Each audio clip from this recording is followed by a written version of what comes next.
आज कक्षा 8 के विद्यार्थियों के लिए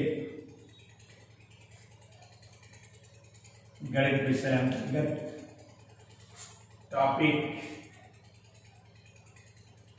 स्क्वायर एंड स्क्वायर रूट में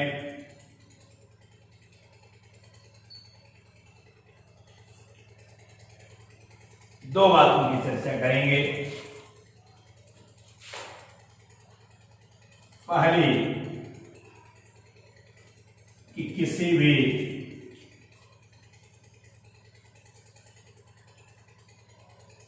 दी गई संख्या के वर्गमूल में कितने अंक होंगे।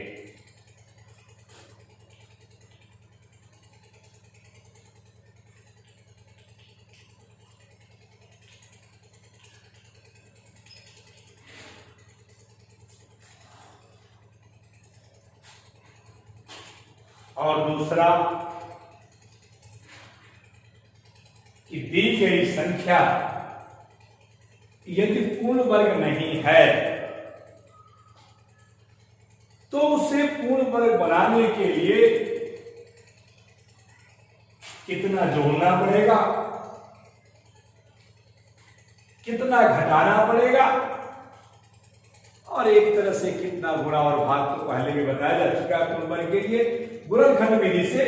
लेकिन आज यहां भागफल विधि से हम चर्चा करेंगे कि उस दी गई संख्या को पूर्ण वर्ग बनाने के लिए हमें कितना घटाना पड़ सकता है या कितना जोड़ा जाना पड़ सकता है।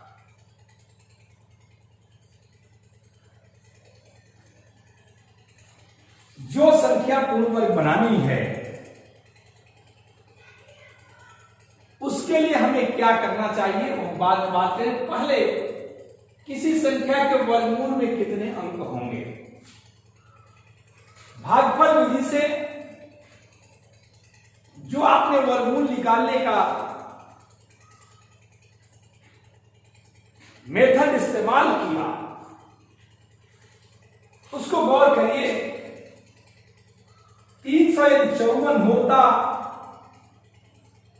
और पूर्ण वर्ग होता, वैसे है नहीं है। जैसे मान लीजिए 389 कर लीजिए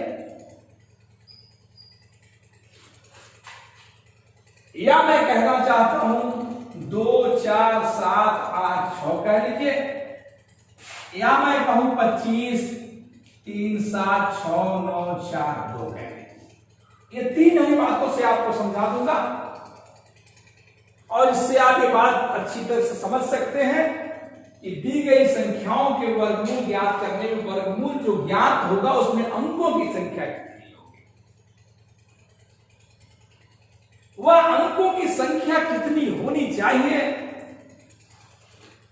यह पता चल सकता आसानी से जब आप जोड़ा लगाते हैं। जैसे मैं बात करना चाहता हूं 389 की, याद करिए भागफल विधि में दाहिने से आप जोड़ा लगाते हैं और जब भी जोड़ा लगाएंगे तो ये दो जोड़े हुए तो आप यहां वो लिखते हैं 1 करने 1 और फिर उसे उतारते हैं तो यहां एक ही संख्या लिखी जाती है कि यहां लिखी जाती है। अर्थात यदि आपने 7 रखा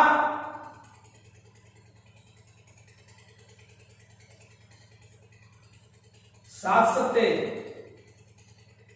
49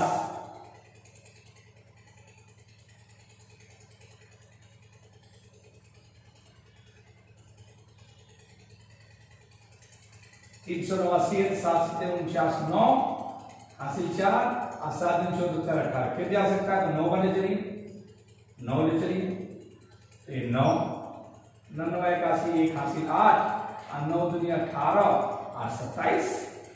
इसके आगे डेसिमल आएगा लेकिन कंफर्म हो गया कितने अंक हुए 2 अंक। ठीक है, सही जब इसका निकालेंगे तो कितने अंक होगा 3 अंक।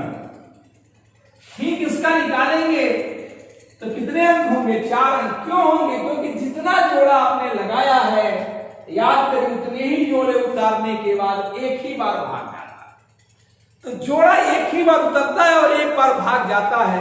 इससे स्पष्ट हो गया कि किसी भी संख्या का यदि दिया गया हो और वहां से आप ये ज्ञात करना चाहते हैं कि उसके वर्गमूल में कितनी संख्याएं होंगी, तो केवल उसे दाहिने तरफ से जोड़े लगाने का प्रयास करिए और जैसे ही आप जोड़ा लगाएंगे, जितने जोड़े प्राप्त होंगे, जितनी रेखाएं आपको ऊपर खींचने की आवश्यकता पड़ेगी, उतने ही अंक उसके वर्गमूल की संख्याओं के रूप में होंगे।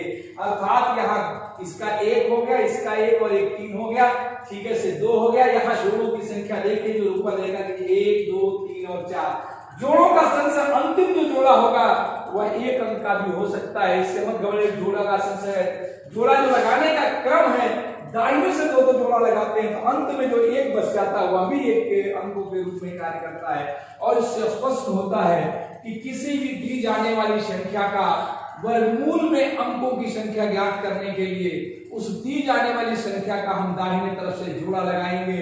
अंत में एक संख्या भी बच सकती है, 2 संख्याएं भी बच सकती है, जोड़े के रूप में भी बच सकती है, सिंगल रूप में भी बच सकती है। अर्थात ऊपर जितनी रेखाएं खींची जाती हैं उतने ही उनके वर्गमूल में अंकों की संख्या निर्धारित होती है। ये कंफर्म। लेकिन एक बात और मैं कहूं, जैसे 2 की संख्या से वर्ग किया जाए तो कितने अंक मिनिमम होंगे? 2 अंकों में मिनिमम जो संख्या होगी कितनी हो सकती है?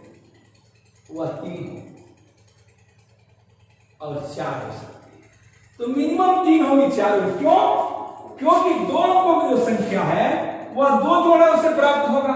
यहां 1 संख्या हो जाए तो भी हो सकता है और यहां 2 हो जाए तो भी हो सकता है। अर्थात 1 रहा तो ये आपका 3 हो गया और जो 2 रहा तो कितना हो गया? 4। अर्थात इससे भी कंफर्म होना चाहिए कि यदि किसी संख्या का वर्ग आप करते हैं, यदि किसी संख्या का वर्ग आप करते हैं तो उसके वर्गों में कितना होगा? जैसे मैं कहूं 389 चाहे 225 का वर्ग करिए, इसके वर्ग में कितना होगा? तो देखिए, ध्यान रखिए, संख्याएं तो कई हो सकती हैं लेकिन 2 तरह की होंगी। एक मान लीजिए इसके लिए 2, इसके लिए 2 और इसके लिए 2, कितने हो सकते? 6 हो सकती हैं। इसके लिए 2 आवश्यक है, इसके लिए 2 आवश्यक है, लेकिन इसके लिए 1 भी हो सकता है, अर्थात 5 या 6।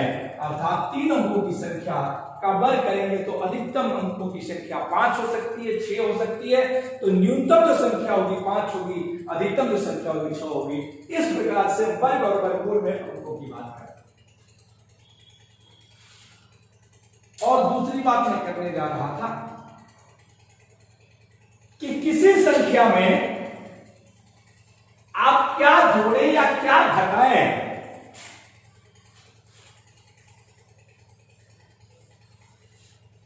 कि वह संख्या पूर्ण वर्ग हो जाए। जैसे एक प्रश्न हो सकता है,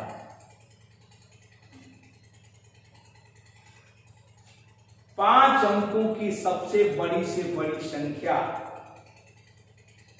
से क्या घटाया जाए कि वह पूर्ण वर्ग हो जाए।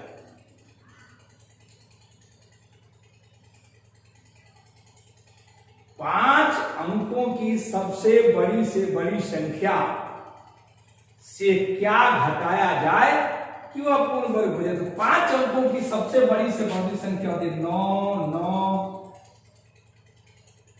सबसे बड़ी संख्या होगी। निकालिए वाले वर्गमूल भाग पर विधि से देखता हूं क्या आता है। तो 3 तरीका 9 कट गया, 3 3 6 99, एक बार 1 61, 9 से गया 8, 9 से 6 गया 3 99, 61 है तो 1 जोड़ेंगे 61 1 62 और 6 25 30, 6 7 42 अर्थात 5 बार जाएगा। तो 5 करिए, 5 5 25 हासिल 2, 5 दूनी 10 2 12 हासिल 1, 5 6 30 1 31।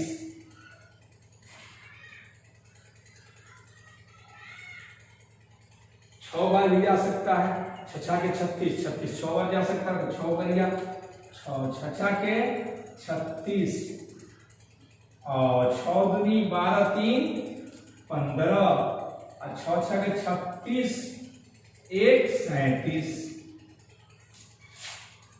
अर्थात एक तरह से हुआ क्या, ये घटा दिया, 9 से 6 गया 3, 9 से 6 गया 3, और 9 से 5 गया 4, 8 से 7 गया 1, 143 बच गया।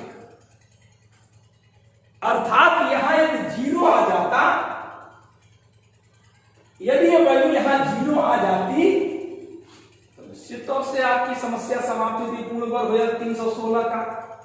अर्थात 143 घटाना पड़ेगा, जो शेषफल बचा यह 143 इसलिए घटाना पड़ेगा क्योंकि यह 143 बचा तो 316 का वर्ग करके पता चलेगा कि 316 का यदि वर्ग होगा 143 आप घटाइए तो समस्या समाप्त हो जाएगी, तो निकालिए तो अर्थात इसमें 143 घटाना पड़ेगा, और 143 घटाने के बाद जो वैल्यू प्राप्त होगी वह संख्या निश्चित तौर से आपके लिए पूर्ण वर्ग हो जाएगी। अर्थात इस संख्या से 143 घटाने के बाद ये संख्या पूर्ण वर्ग के रूप में हो सकती है। दूसरी चीज यहां तो रहा घटाने का, अब हम कितना जोड़ दें, यदि ये प्रश्न आ जाए।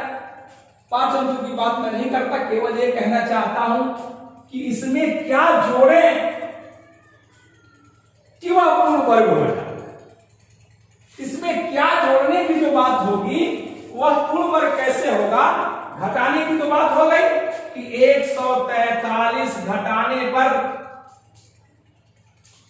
यह पूर्ण वर्ग हो जाएगा।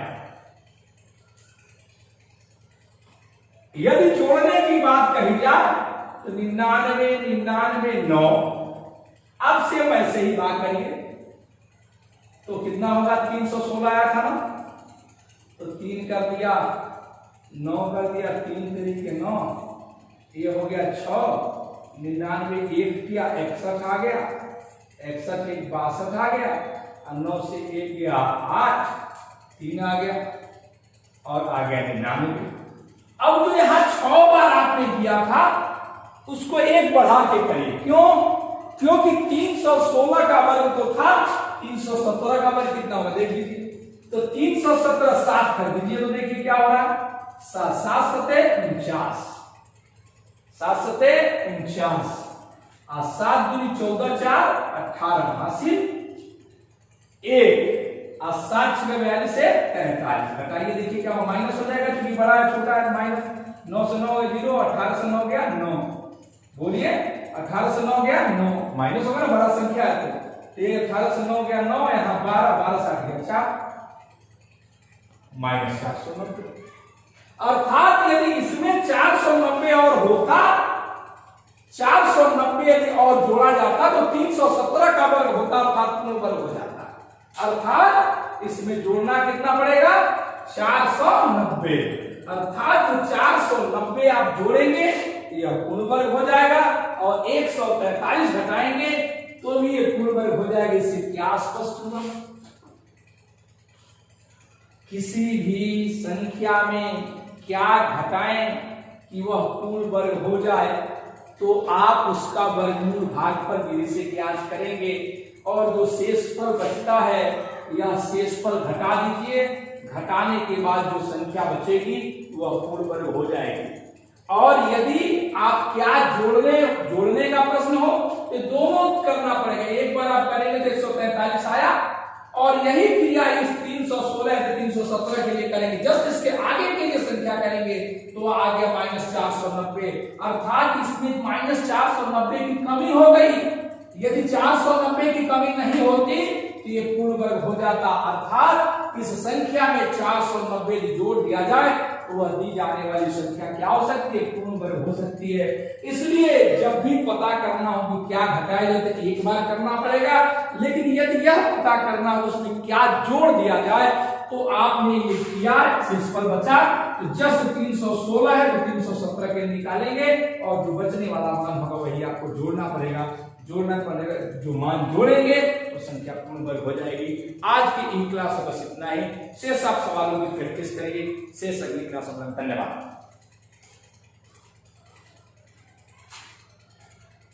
भी 15